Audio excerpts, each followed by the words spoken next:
Hello and welcome to CX Today. My name is Charlie. I am the head of publication here. And today I'm thrilled to introduce a discussion around the Webex Contact Center, one of only two customer choice CCaaS solutions named by Gartner in its recent Peer Insights report into the cloud contact center space. And joining me for that conversation is Shelly Kramer, the president and CEO of Kramer Company. Shelly, thanks very much for joining me today. How are you doing? I'm great, Charlie, and it's my pleasure. I never say no to you.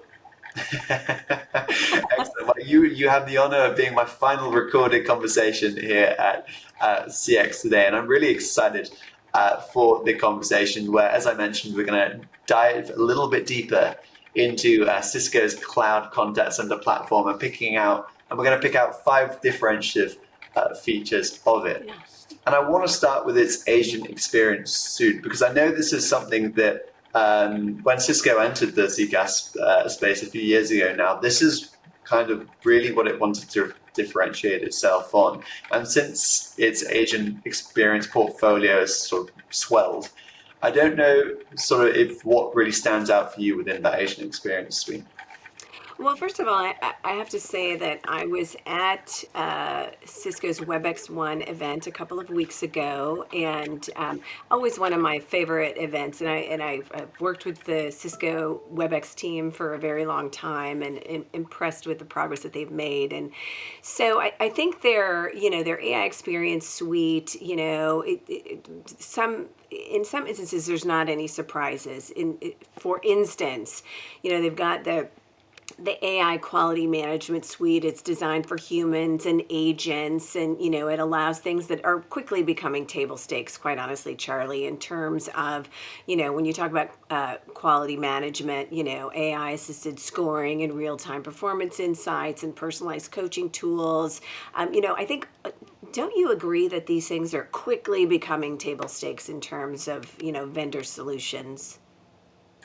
Yeah, absolutely. And I think, if I'm really digging down into what Cisco offers, we can start with just something as simple as auto-summarization. Yes. And I think the ability to categorize intent within that sort of post-call processing automation flow. I think that being able to detect intent is really key, not only in that it takes a load off from the agent, but also it's key in determining what's driving your contact center demand. And that is, I think, for me, just the cornerstone of where do I go with my contact center AI strategy, Right. and how I should orchestrate it. So I think for me, that's one that also stands out. I don't know if getting into any other sort of specific features, if there's any other sort of standout options for you. Well, I think that, to your point about agent summarization, I think these features and this functionality is designed to really do two things. And one is to serve up better agent experiences, and one is to, of course, serve up better customer experiences. So, and again, I believe that things like agent assist and summarizations, those are quickly becoming table stakes. It's something that we expect to see in solutions. And so I think that, but all of this is designed around helping to speed analyst interactions and drive greater accuracy, all that sort of thing. Cisco Webex rolled out agent well-being monitoring a couple of years ago. We're still talking about this. This isn't new, but I think that, again, this near real-time analytics that helps you detect when an agent is sort of nearing burnout and things like that. I think that's important because this is an incredibly stressful job, and so to be able to sort of have an alert that maybe this agent needs a little break, or maybe needs to be channeled somewhere else within the contact center for a little break or something like that. I think that's important. Webex also talked a little bit about their automated CSAT scoring. Oh, all of a sudden that just comes out crazy. But again, that's intended to improve that agent experience and improve the customer experience. I think one last thing in the experience suite that I think stood out to me is that, the positioning that WebEx has done on the AI and human agents collaboration. Obviously we know this, Charlie, we're truly on the precipice of agents and AI agents and human agents working together. In some instances, we're beyond the precipice, right? And we're fully in motion. But I think there are a lot of people in these early stages. But this dashboard functionality allows supervisors, and let me step back and say the biggest challenge, in my opinion, when it comes to launching AI agents is fear.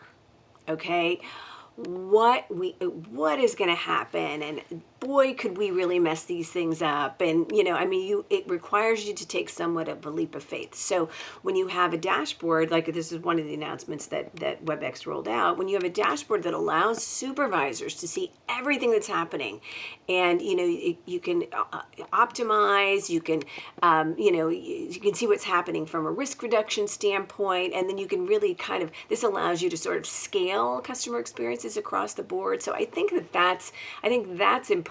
Being able to see what's happening helps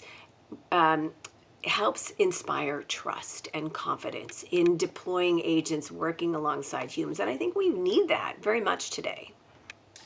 Yeah, lots of good stuff then. Like if I could even go back to the start of your answer there around the agent wellness tool. So spotting and the burnout tool as well. So spotting when agents are maybe struggling, they've had difficult call after difficult call after difficult call, and then just automatically giving them a break. Yeah. That is quite a powerful innovation that's still not actually, I think maybe I've seen Genesis do something similar, but not really other than that across the entire CCaaS space. So I think that's quite exciting. And if you consider what we can start doing with that data actually in terms of in the future, in terms of, I spot that this contact center agent has had difficult call after difficult call, maybe I can serve them up an easier call. And help lessen that load, so you're not harming the efficiency of the contact center, plus you're building agent well-being. And if we're moving into the age of more sophisticated contact center routing, I think that's a big way that Cisco can continue to differentiate its contact center platform. But yeah, I think we've covered lots of ground there. And I also actually will note before I do move on around your point around bringing together supervisor and agent analytics too. So often we talk about agent assist tools, but not really the supervisor assist kit. And I thought that was great too. So yeah, I want to quickly move on to our second sort of differentiative feature, and that was around MCP and ecosystem integrations. And for anybody that doesn't know, MCP is an open protocol standard that allows sort of different AI agents, different systems to sort of to collaborate almost with one another. I don't know if you can maybe share more, Shelly, and why you think this is a differentiator for Cisco. Well, I think that what we have long seen from WebEx is a commitment to open integration. And I think that across the board, being immersed in the tech industry, I'm sure you would agree, and we're seeing lots of this. Integration is kind of the name of the game, and especially at a time when we see such a push for platformization and adopting a platform as opposed to disparate siloed tools and everything else. But I mentioned leap of faith earlier. I mean, embracing a platform also requires a leap of faith, because there's the fear of being stuck, being locked in, putting all your eggs in one basket. But that's really where these ecosystem integrations and MCP come in that, this open integration serves up a massive easy button for customers. And, whether you're using Salesforce Service Cloud, Voice, Amazon Lex, Epic Systems, Microsoft Copilot, whatever it is, you can easily use these things across the board. And so I think that WebEx realizes this, and this integration, this embrace of integrations really opens up more opportunities for the company as a whole across the enterprise, and really kind of sets the company up very nicely for an expanded footprint as it relates to enterprise workflows. And I think that's super important. Yeah, absolutely. And in terms of the ecosystem as well, if we go back to WebEx One, as you mentioned, you were at earlier, Shelly, it announced the WebEx Contact Center with Salesforce. And what this does, it brings voice, digital channels, and sort of call control features into Service Cloud as well. And Right. there are, again, a couple of other vendors that do this. Again, Genesis comes to mind, Yeah. and AWS as well. But that shows sort of a collaboration with Salesforce, which is important given Service Cloud is the most used customer support CRM. And for companies that are basing their future sort of on Service Cloud as my customer support platform and Salesforce as the broader CX platform, I Right. think that makes WebEx a more attractive option, knowing that they have that sort of close co-innovation relationship. And also, it made a similar announcement with Epic as well, Yes. which shows that it's not only doing this with Salesforce, which is working with a couple of other vendors. It's making its own initiative to work with some of the biggest CRM brands as well. So although I boiled down the whole ecosystem point just to the CRM there, I think it's a great example of what Cisco is doing in the space to make sure that it is integrating with the systems that matter most to its customers. And the whole MCP point, I think that's going to be a fascinating discussion to watch moving forwards. Yeah. But if I also think maybe now is a great chance to move on to the ThousandEyes integration, which is our third sort of differentiative feature. And I think this is particularly interesting, but I'll move over to you first, Shelly. What are your first thoughts on this? Well, I think visibility is the name of the game today, right? And so what Thousand Eyes and visibility does is it gives admins peace of mind. It gives them detailed monitoring from the agent, through the network and the web, as well as the WebEx Cloud, third-party apps, thinking CRM or payments. So I think that that's really important. And I will say that, one of the conversations that I had during WebEx One was with CIO and one of his team members. And one of the comments that he made, and let me back up a minute and say, I think one of the challenges that WebEx Contact Center has is that it's got great features, certainly enterprise grade capabilities that are beyond comparing, but their higher price point can sometimes be a challenge. That said, when I was talking with the CIO, he said, Shelly, I've been a CIO for 20 years, and that's how long I've been working with Cisco products. So for me, I understand that, for this company, security is foundational. That gives me peace of mind. And so when we were exploring a contact center option, it was kind of for me, it was a no-brainer to turn to Cisco's WebEx suite. And so I thought that that was really, that makes a lot of sense, right? But CIOs are looking for things when their reality is distributed, remote, and hybrid agent models, and that real-time network observability is the key to finding and resolving performance issues. And so that's kind of the nuts and bolts of how things work. So I think that this integration is really important for the many things that it does, right? Providing support for hybrid and remote agents and the integrated analytics dashboard that's embedded, right? And so supervisor and IT teams can monitor in real time. And we keep going back to real time, real time, real time. But that's sort of, where it's at today. Yeah, again, so many really good points there. It actually reminds me, obviously, Zeus, who we both know quite well, Caravallo of ZK Research, he always Yeah, talks about nobody does big like Cisco. And I think that really absolutely. that aligns well with your story with CAIO.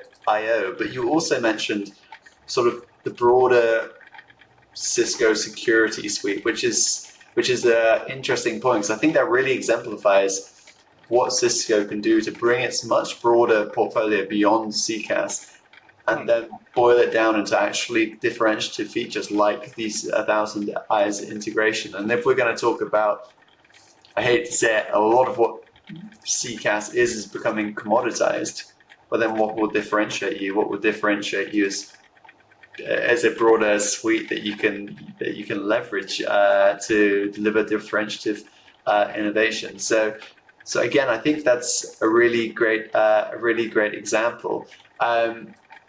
And I guess we could have gone deeper onto security as well for differentiative features, but we were told to boil it down to 5. And our fourth one is around proactive messaging. And I'll just give a little bit of context here into this one. And that is that, a lot of CCaaS vendors, if not pretty much all the CCaaS vendors, will offer sort of proactive messaging tool. But those that typically offer the better ones are those that link CCaaS with CPaaS. And therefore they can integrate with various other enterprise systems and track signals that suggest the customer has a problem, and then use those signals to then inform a proactive messaging strategy.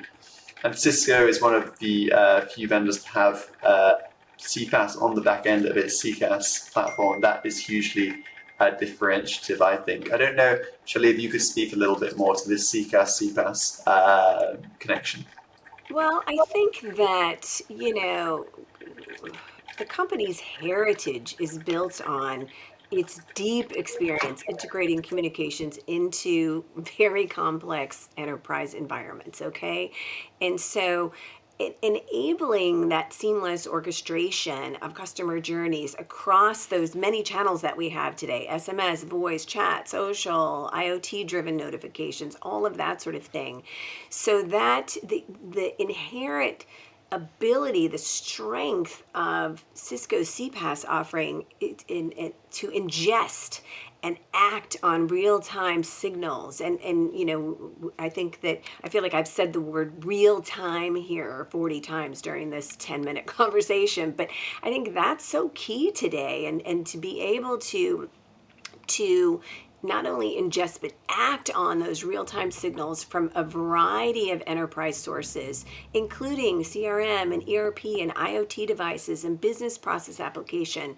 So all of these events like changes in orders and inventory alerts or equipment issues, all of these things can trigger the right customer outreach, being proactive. And so customer outreach, service processes, team interventions before customers notice a problem. And that's really what we're talking about, is these predictive capabilities that make smooth sailing, even if that what you want the end user experience to be is no problems at all. And that is often because you've got these predictive capabilities on the front end that are identifying issues, resolving them before you even know it's a thing. So I think that enabling proactive messaging and automation at scale, being able to leverage IoT and process event aggregation, that leads to truly contextual, personalized customer engagement. And I think that's what customers expect today. Yeah, absolutely. And I think even one thing I would maybe add on top of that in terms of the CCaaS-CPaaS link is that one of the big blockers a lot of large enterprise on-premise contact centers have, and why still many of them haven't moved to the cloud, is that they're worried about moving away from their legacy systems, which Yes. have become this big, complex patchwork of systems. And how will they be able to replicate that within a cloud environment? They think they maybe have to start over again. Yet having that portfolio of APIs and integrations helps Cisco do a lot of the hard yards for its customers there, and helping them to migrate too. So I think that's also, when we consider CPaaS, I know I put it to you, the proactive messaging, I think that's also a fun differentiator to think about. But that does bring us on now to our fifth and final differentiator, and that is the UC link. So Webex Contact Center and how it links to Webex, the Webex UC platform also. And I think for me, there's a few advantages for this. Of course, I think one of them most notably being sort of swarming. So if a contact center agent needs external expertise from somebody not in the contact center, they can send the case through the UC platform to an external expert and have them have, or an subject matter expert, and have them help out, and that can really help tough, complex cases that agents will see more of now automation comes to the fore. But I think like examples like that of the CCaaS UCaaS bond is, again, really does help Cisco differentiate. I don't know if there's anything you would add, Shelly, in terms of that CCaaS UCaaS relationship. I think the enhanced integration and focus on agent experience is key. The integration with Salesforce, this enabled agents to access real-time customer data during interactions. I mean, like Charlie, as a customer, how many times have you reached out to a customer service agent and been so frustrated as you've been passed off from one person to another, just trying to get your problem solved, and every time you have to start your story all over again, and by the time you get to the third person, you're even more irritated than you were when you made the call. So solving for that is incredibly important, and being able, having an agent be able to access your data in real time at their fingertips while they're helping you is exactly what customers expect, right? And it's what agents need. I mean, they don't need any more frustration than they already have in what is probably one of the most difficult jobs. I cannot imagine how difficult it would be to be a contact center agent. But so you've got things like intelligent routing and unified desktop and conversational intelligence powered agents, and supervisors who have access to performance data and call data and all of those things that may not have been available in a legacy environment, that because of this UC link are available. So I think that is something that will really be beneficial. I think that the unified platform enabled consolidation of agent and customer data within Salesforce, which is also huge because you've got, better visibility, you've got reporting capabilities and agent workflows. And, I know that Nicole from the CX Today team wrote about this, and she gave an example of how the massive shipping company Maersk has been leveraging Contact Center to support new digital channels and SMS exchanges between drivers and agents. And this was a capability that seemed so simple, but it wasn't possible before this migration. So I think that, this streamlining contact center, global scalability, real-time CRM integration, simplified IT maintenance, reduced costs, like all of these things really are laying a foundation for, AI-driven innovation and customer service. And I think that's really exciting. Yeah, and to that point, the Maersk example that you noted, I think that was a CCaaS deployment across 150 locations, across 120 countries, and it doesn't really get much more complex than that. But it does sort of show, I think, the value of the UCaaS, CCaaS combined platform for enterprises with hugely disparate help desks and small contact center operations. So an education is also like a big university or something that has disparate help desks. That's where sort of the unified CCaaS, UCaaS can really,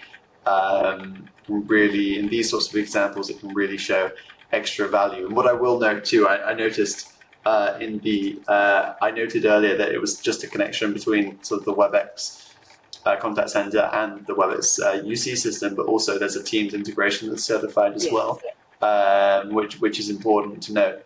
But I think we could talk about many other features for much longer, Shelly, but it's been a really fascinating conversation. So thanks very much for joining me for the chat.